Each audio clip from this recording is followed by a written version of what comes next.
नमस्कार. रत्नाकर आवसेकर यूट्यूब चॅनलच्या माझ्या तमाम प्रेक्षकांना माझा नमस्कार. मी रत्नाकर आवसेकर. मित्रांनो, उद्धव साहेब टीका करतायत की मोदी साहेबांनी आम्हाला म्हणजे मोदी सरकारमधल्या अमित शाह साहेबांनी आम्हाला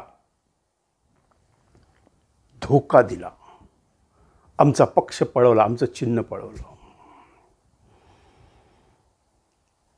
आणि खरं म्हणजे ते गाणं मला आता आठवायला लागलेलं आहे. ह्याच्या प्रत्येक घटनेवर एक एक गाणं मला आठवते, कारण तुम्ही कलाकार आहे ते आठवणारच ना, बरोबर आहे ना. आता एक गाणं आज आठवलं आहे, अंदर से कोई बाहर ना जा सके, बाहर से कोई अंदर ना आ सके, सोचो कभी ऐसा हो तो क्या हो.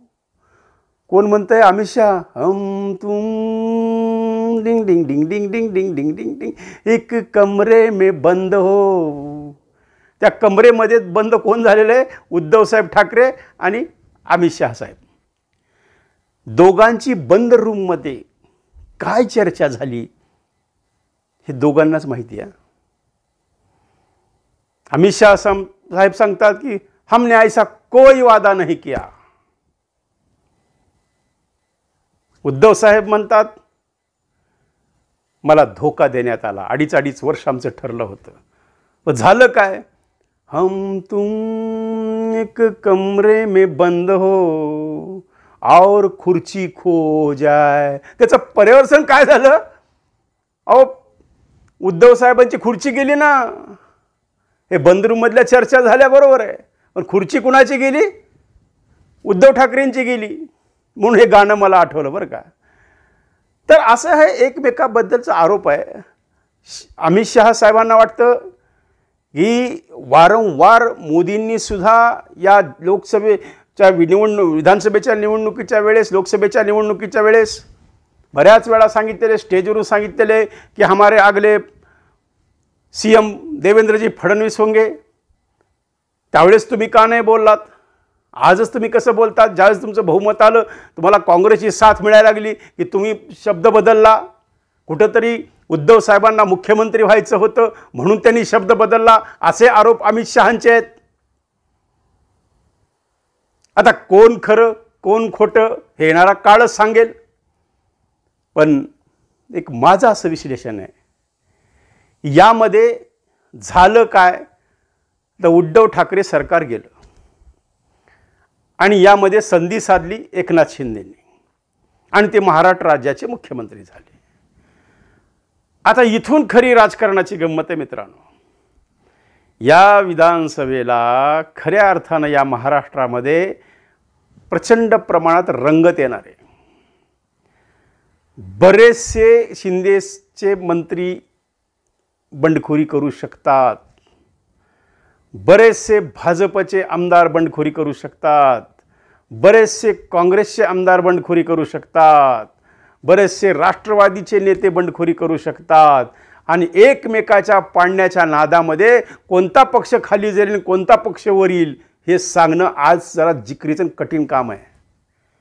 कारण प्रचंड बंडाळी तुम्हाला आता विधानसभेत दिसायला लागेल. लोकसभा सहजासहजी होऊ नाही जाईल.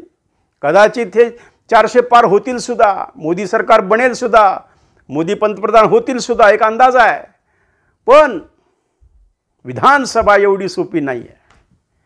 विधानसभा ही एक वेगळं चित्र घेऊन या महाराष्ट्राचं राजकारण होणार आहे. कारण हा त्याचा माणूस पाडायला जाणार, तो त्याचा माणूस पाडायला जाणार आणि एकमेकाच्या नादात हे दोघे पडणार, तिसऱ्याचाच लाभ होणार. अशी कितीतरी बच्चू कडूसारखे आमदार बनणार, काही सांगता येत नाही. हे राजकारणाचं गणित आहे. त्यामुळं थोडंसं आपण लोकसभेविषयी आता बोलतोय, विधानसभेविषयी नक्कीच आपण पुढे बोलूया. पण मला जे गाणं आठवलं त्यावरून मला ही कहाणी आठवली की हम तुम एक कमरे में बंद हो और खुर्ची खो जाए. आता खुर्ची गेल्याचं शल्य मनामध्ये उद्धव साहेबांच्या नक्कीच आहे. त्यामुळं आता पुढे जे त्यांचे प्लॅन्स होते की आदित्य ठाकरेंना मुख्यमंत्री करायचं त्यांचा प्लॅन, त्याला कुठेतरी थोडा ब्रेक लागला. चौकशांना सामोरे जावं लागतं आहे. अनेक कार्यकर्ते पक्ष सोडून जात आहेत. आज असणारे रवींद्र वायकर दुसऱ्या दिवशी भाजपत प्रवेश करतात. म्हणून आता कार्यकर्त्याचं तरी काय चुकतं हो. ईडीची बीडी पडण्यापेक्षा भाजपत प्रवेश केलेला सगळ्यात चांगलं. जेलमध्ये जाण्यापेक्षा भाजपत जावं एक सर्वसाधारण गणित आहे. हे तर वारंवार हर्षवर्धन पाटलांनी इंदापूरमध्ये सांगितलेलं आहे की बरं झालं बा मी सुटलो, आता मला शांत झोप लागायला लागली, आता कमीत कमी माझ्या मागे ईडी तर लागणार नाही. एवढं सहज हे चाललेलं राजकारण महाराष्ट्राचं. याच्यामधून एक झालं आहे की जे महाराष्ट्राचे मूलभूत प्रश्न आहेत याकडे कुठंतरी दुर्लक्ष व्हायला लागलेलं आहे. आज प्रचंड प्रमाणात पाण्याची टंचाई, भीषण दुष्काळाला या महाराष्ट्राला आणि त्यातल्या त्यात मराठवाड्याला सामोरं जावं लागतं आहे. प्रचंड प्रमाणात बेकारीचं प्रमाण आहे, तरुणांच्या हाताला काम नाही, शेतकरी परेशान आहे आणि शेतकरी आतासुद्धा आत्महत्या अजूनही चालूच आहेत. म्हणून कुठंतरी आता जरी तुमच्या निवडणुकाची धावपळ असली तरी थोडंसं लक्ष आता या शेतकऱ्यांच्या प्रश्नाकडे द्यायला पाहिजे, थोडंसं लक्ष या विद्यार्थ्यांच्या समस्याकडे द्यायला पाहिजे, थोडंसं लक्ष नागरिकांचा पाण्याचा प्रश्न सोडवला पाहिजे. ह्याच्या आरोपांच्या राजकारणामध्ये प्रश्न झाकोळले चाललेले आहेत. यांच्या एकमेकाच्या कुरघुडीच्या राजकारणामध्ये महाराष्ट्रासमोरचे असलेले आव्हानं विसरत चाललेले आहेत. रोज याचा आरोप ऐकायचा, त्याचा आरोप ऐकायचा, टी व्ही पाहायचं, मनोरंजन म्हणजे आता सिरियल पाहायची गरजसुद्धा नाही आहे. हा काय म्हणला तो काय म्हणला की एक चांगली सिरियल घडू शकते. कारण खरे अभिनेते, अहो दुसरे अभिनेते जाऊ द्या, खरे अभिनेते हे राजकीय लोक आहेत, खरे अभिनेते आहेत हे. कारण आजचा अभिनय त्यांचा उद्या कामी येत नाही. आज म्हणतात की मी पक्षाशी एकनिष्ठ आहे, मी कधीही गद्दारी करणार नाही, आणि दुसऱ्या दिवशी ते भाजपचा लगेच बावनकुळेच्या हस्ते पट्टा गळ्यात घेतात. त्यामुळं निश्चितच महाराष्ट्राचं राजकारण एका मनोरंजक वळणावर आहे. आणि नक्कीच येणारी विधानसभा ही पाहण्यासारखी होणार आहे. ह्यांचे आरोप प्रत्यारोप, ह्यांच्या कुरघोड्या आणि ह्यांचे जाहीरनामे, हे जाहीरनामे कित्येक वेळा मी विचारलं हे जाहीरनाम्याचं पुढे तर काय होतं, तर त्यांनी सांगितलं निवडणुकीत एकदा प्रकाशन झालं की पुन्हा त्या जाहीरनाम्याचा विचार नसतो, ते कुठं जातो त्यांना सुद्धा माहीत नसतं. असं राजकारणाचं विदारक चित्र आपण डोळ्यानं पाहतोय. कारण अत्यंत मी जवळून काही अनेक मंत्र्यांना पाहिलेलं आहे, काही आमदारांना मी पाहतो आहे, काही खासदारांना पाहतो आहे. प्रत्येकजण एकच सांगतो की आता महाराष्ट्राचं राजकारण कोणत्या वळणावर जाईल काही सांगता येत नाही. एकीकडं पवारसाहेबांचं, पवार कुटुंबाची मोठ बांधतायत, इकडं जगाला वाटतं की ह्यांचे फार वाद आहेत, विकोपाला गेलेले आहेत. हा समज आहे लोकांचा, समज. तसं काही नाही आहे. हे पवारांची एक मुळी बांधण्याचं काम सुरू झालेलं आहे की जेणेकरून या महाराष्ट्राच्या राजकारणामध्ये कित्येक वर्ष पवार कुटुंब सक्रिय राहणार. याचे संकेत आहेत.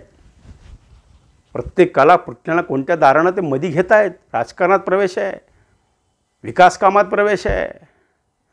आणि म्हणून हे जे गाणं आहे मला आठवलेलं कोणतं, म्हणून मित्रांनो मला ते गाणं पुन्हा पुन्हा आठवायला लागलं आहे की हम तुम एक कमरे में बंद हो और खुर्ची खो जाए. कसा वाटला हा छोटासा एपिसोड? बरा वाटला ना? मग लाईक, सबस्क्राईब आणि शेअर. पुन्हा भेटू दुसऱ्या भागात. धन्यवाद.